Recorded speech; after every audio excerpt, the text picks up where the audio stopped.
नमस्कार दोस्तों। Second world war के टाइम पे जापान पूरे एशिया पर कब्जा करना चाहता था। उस समय एशिया के कुछ हिस्से ब्रिटेन के पास थे, कुछ सोवियत यूनियन और कुछ अमेरिका के कब्जे में थे। अपने एशिया पर कब्जा करने के टारगेट को पूरा करने के लिए जापान ने एशिया में जगह जगह हमले करना चालू कर दिया। सेकेंड वर्ल्ड वॉर के टाइम पे जब जापान अमेरिका के सामने आत्मसमर्पण नहीं कर रहा था, तब अमेरिका ने मानव इतिहास में पहली और आखिरी बार 2 परमाणु बमों का इस्तेमाल किया और ये बम थे लिटिल बॉय और फैट मैन। इन दोनों बमों ने मिलकर लगभग 2,86,000 लोगों को मौत के घाट उतार दिया। जमीन पर लगभग 10,000 डिग्री सेल्सियस तक का तापमान बढ़ गया। इतनी भयानक गर्मी ने सब कुछ खत्म कर दिया। लोगों के शरीर से चमड़ी गलकर टपकने लगी। चारों ओर विनाश का ऐसा तांडव था जो मानव इतिहास में पहले कभी नहीं देखा गया। लाशों के ढेर लग गए और उन्हें वहां से हटाने वाला भी कोई नहीं था। इतनी बड़ी और भयानक तबाही के शिकार बने जापान के 2 शहर हिरोशिमा और नागासाकी। आखिर ऐसा क्या हो गया कि अमेरिका को जापान पर 2 परमाणु बम गिराने के फैसले को मंजूरी देनी पड़ी? आइए जानते हैं मानव इतिहास के पहले और आखिरी परमाणु हमले की कहानी का पूरा सच। सुबह 8:15 पर हिरोशिमा के आसमान में अमेरिका का B-29 फाइटर जेट राडार पर नजर आया, जिसका नाम था इनोला गे। ये उस समय के बमों को लाने ले जाने के लिए एक आधुनिक फाइटर जेट था और इसी जेट से लिटिल बॉय गिराया जाना था। इनोला गे के अलावा 2 और फाइटर जेट उस समय हिरोशिमा के आसमान में थे। उनमें से एक बम ले जाने वाले B-29 की सुरक्षा के लिए था और दूसरा इस पूरे घटनाक्रम को कैमरे में कैद करने के लिए था। इस पूरे मिशन की कमांड पॉल डिबेट्स नामक पायलट के हाथों में थी और पॉल डिबेट्स को ये बम हिरोशिमा के AIOI ब्रिज पर गिराने के निर्देश मिले थे। बम गिराने के पहले पॉल डिबेट्स इस उधेड़बुन में आ गए कि क्या वो सही कर रहे हैं या गलत। लेकिन बम गिराना या न गिराना उनके हाथों में नहीं था, बल्कि अमेरिका में बैठे मिशन को कंट्रोल करने वाले अधिकारियों के हाथ में था। इसलिए दबाव के चलते पॉल डिबेट्स को वहां पर एटम बम गिराना पड़ा। आइए इतिहास की एक के बाद एक घटने वाली उन घटनाओं को समझते हैं जिनकी वजह से इतनी बड़ी नौबत आई। 20वीं सदी की शुरुआत में जापान की महत्वाकांक्षाएं बढ़ने लगी। ब्रिटेन की तरह वो ज्यादा से ज्यादा देशों पर कब्जे करना चाहता था और उनके संसाधनों का इस्तेमाल करके, शोषण करके खुद को एक महाशक्ति के तौर पर दुनिया में प्रस्तुत करना चाहता था। और इसके लिए जापान ने अपनी अर्थव्यवस्था और सेना पर बहुत काम किया।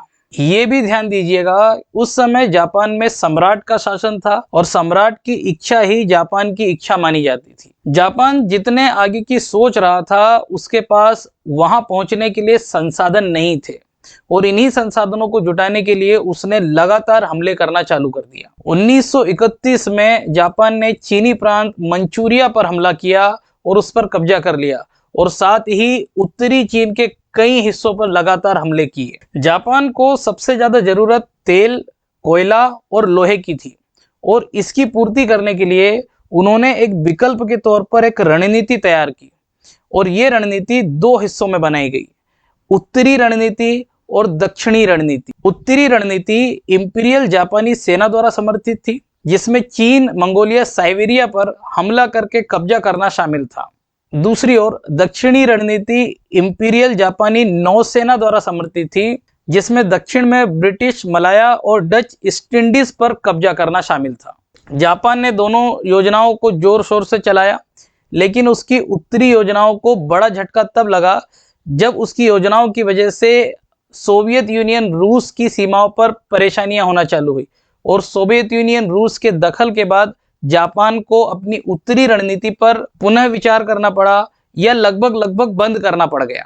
जापान को संसाधनों की कमी फिर से होने लगी क्योंकि चीनी लोगों ने जापान का विरोध करके अपना कब्जा वापस लेना चालू कर दिया। वहीं उत्तरी रणनीति पूरी तरीके से विफल हो गई क्योंकि वहां पर रूस की वजह से जापान कुछ ज्यादा कर नहीं पाया। उस समय एक बड़ी घटना घटी जिसकी वजह से अमेरिका और जापान एक दूसरे के आमने सामने आ गए। जापान ने हिटलर द्वारा शासित जर्मनी और इटली के साथ मिलकर एक समझौते पर हस्ताक्षर कर दिया और इस समझौते की वजह से, इस गठबंधन की वजह से अमेरिका नाराज हो गया और उसने इसके प्रत्युत्तर के तौर पर जापान को सप्लाई किया जाने वाला तेल रोक दिया। जापान ने इस घटना से कोई सबक नहीं लिया और उसने फ्रेंच इंडो चाइना पर हमला कर दिया और उस पर कब्जा कर लिया। अमेरिका ने इस घटना का प्रत्युत्तर दिया। अमेरिका ने इस घटना के प्रत्युत्तर के तौर पर अमेरिका में जापान की जितनी संपत्तियां थी सबको सीज कर लिया। ये इंपीरियल जापान के लिए एक बड़ा झटका था। इसके साथ ही ब्रिटेन और फ्रांस ने भी जापान को तेल की सप्लाई बंद कर दी, यानी जापान में तेल की कुल खपत का 94% हिस्सा जापान के हाथ से निकल गया। अब जापान के पास अमेरिका से समझौता करने के अलावा दूसरा कोई रास्ता नहीं बचा, लेकिन समझौते के लिए अमेरिका ने 2 शर्तें रखी। पहला, चीन से जापान का पूरी तरीके से बाहर निकल जाना, और दूसरा, ट्राइपार्टाइट पैक्ट या वर्लिन पैक्ट से जापान का बाहर आना। ये वही समझौता था जो जापान ने हिटलर शासित जर्मनी और इटली के साथ किया था। जापान ने इन शर्तों को अपने आत्मविश्वास के हनन के तौर पर लिया और उन्होंने अमेरिका की ये शर्तें मानने से मना कर दी। जापान ने अपनी दक्षिणी रणनीति पर अधिक फोकस करने का प्लान बनाया और तय किया कि दक्षिणी राज्यों पर हमला करके कब्जा करके वो अपने तेल और बाकी संसाधनों की पूर्ति करेगा। और इस तरह द्वितीय विश्व युद्ध के दौरान जापान और अमेरिका एक दूसरे के आमने सामने आ गए। जापान ने अमेरिका को उलझाए रखने के लिए पर्ल हार्बर पर हमला करने की एक योजना बनाई। जापानी अधिकारियों का सोचना था कि पर्ल हार्बर पर हमला करने से अमेरिका छोटे युद्धों पर ध्यान देने लगेगा और जापान को अधिक समय मिल जाएगा दक्षिण में उनके प्रोग्राम को लागू करने के लिए, और ज्यादा समय की वजह से वो आसानी से दक्षिण में चल रहे अभियानों को पूरा कर सकेंगे और अपने संसाधनों की कमी पूरी कर लेंगे। जापान को पूरी उम्मीद थी कि इस हमले के बाद अमेरिका सख्त प्रतिक्रिया नहीं देगा बल्कि बातचीत करने पर ध्यान देगा, लेकिन ये योजना जापान को कितनी महंगी साबित होने वाली थी ये सम्राट ने सपने में भी नहीं सोचा था। 7 दिसंबर 1941 की सुबह 7:55 पर पर्ल हार्बर के आसमान में 183 फाइटर जेट ने हमला कर दिया। ये हमले की पहली लहर थी। इस हमले में 180 से अधिक अमेरिकी फाइटर जेट नष्ट हो गए, 2403 अमेरिकी मारे गए और 1078 घायल हुए। पर्ल हार्बर पर सब कुछ तबाह हो गया। जापानियों का नुकसान कम हुआ, 29 फाइटर जेट और 5 सबमरीन नष्ट हो गई, 64 जापानी सैनिक मारे गए। इसके तुरंत बाद 170 फाइटर जेट के साथ जापानियों ने दूसरी लहर के साथ हमला किया। केवल 1 घंटे के अंदर जापानियों ने 18 अमेरिकी फाइटर सबमरीन्स को डुबो दिया और 8 बैटलशिप्स को बुरी तरीके से नुकसान पहुंचाया। उसी दिन जापान ने थाईलैंड पर हमला भी किया और थाईलैंड ने तुरंत आत्मसमर्पण भी कर दिया। वह दिन पूरी तरीके से जापान के नाम रहा। 1942 के लगभग जापान ने कई देशों पर हमले किए, कब्जे किए और अपने संसाधनों की कमी की पूर्ति कर ली। पर्ल हार्बर की घटना का असर अमेरिका में जापान की सोच के विपरीत हुआ। हमले के दूसरे ही दिन अमेरिकी प्रेसिडेंट रूजवेल्ट ने जापान के साथ युद्ध का औपचारिक ऐलान किया और officially America second world war में शामिल हो गया। अमेरिका के सामान्य जनमानस के मन में जापानी हमले के प्रत्युत्तर देने की भावना पैदा होने लगी। अचानक कई घटनाक्रम घटे। 12 अप्रैल 1945 को अचानक प्रेसिडेंट रूजवेल्ट का निधन हो जाता है और वाइस प्रेसिडेंट हेरशिप ट्रूमैन शाम 7:09 पर अमेरिका के 33वें प्रेसिडेंट के तौर पर महज 4 मिनट के अंदर शपथ ले लेते हैं। ट्रूमैन व्यक्तिगत तौर पर रूजवेल्ट के मुकाबले कमजोर व्यक्ति माने जाते थे और उस समय के लोगों का मानना था वे रूजवेल्ट की कमी को कभी पूरा नहीं कर पाएंगे। दुनिया नहीं जानती थी छोटे कद का, गोल गोल मोटे मोटे चश्मों से झांकता यह कमजोर लगने वाला आदमी दुनिया के सबसे बड़े महाविनाश परमाणु हमले का फैसला लेने वाला था। राष्ट्रपति बनने तक ट्रूमैन को अमेरिका के परमाणु मिशन के बारे में ज्यादा जानकारी नहीं थी। जिस रात वो राष्ट्रपति बने उसी रात सुरक्षा सचिव ने उन्हें अमेरिका के परमाणु प्रोग्राम की सारी जानकारियां दी। ट्रूमैन इस महाविनाशक हथियार के बारे में जानकर बुरी तरह चौंक गए और इसके इस्तेमाल के बारे में सोचने लगे। ट्रूमैन को एक कमजोर प्रेसिडेंट समझा जा रहा था, लेकिन उन्होंने एक जबरदस्त राष्ट्रपति के तौर पर काम करना चालू कर दिया। हालांकि ट्रूमैन को खुद भी परमाणु हथियार से होने वाले नुकसान का अंदाजा नहीं था, लेकिन वो इसे युद्ध में इस्तेमाल करने के लिए एक सशक्त विकल्प के तौर पर देखने लगे थे। एक तरफ जापान दुनिया भर में लगातार हमले कर रहा था और सेकेंड वर्ल्ड वॉर के रुकने के कोई आसार नजर नहीं आ रहे थे। ट्रूमैन ने जापान के साथ जमीन पर युद्ध जारी रखा, लेकिन जमीन पर अमेरिकी फौजों को नुकसान ज्यादा होने लगा। ट्रूमैन ये समझ गए थे कि जापान को सिर्फ जमीनी लड़ाई से नहीं हराया जा सकता और उन्होंने जापान को रोकने के लिए परमाणु हथियार के इस्तेमाल करने की योजना बनाना चालू कर दिया। सबसे पहले बम गिराने के लिए 4 प्रमुख शहरों के नाम चिन्हित किए गए थे, हिरोशिमा, ओसाका,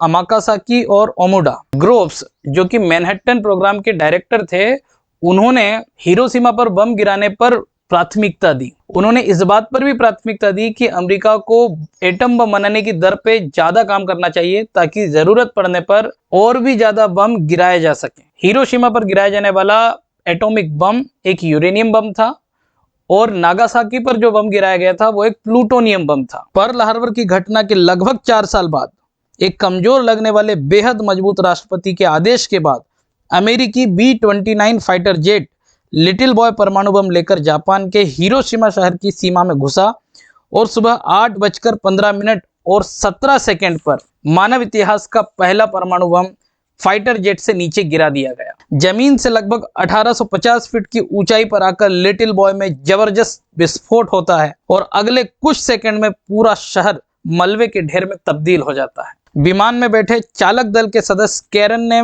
नीचे तबाह हुए शहर की तस्वीरें ली। उसने देखा शहर में सब कुछ जल रहा है और हर जगह सिर्फ आग ही आग है। परमाणु बम विस्फोट के कारण हिरोशिमा शहर की जमीन का तापमान लगभग 3000 से 4000 डिग्री तक पहुंच गया।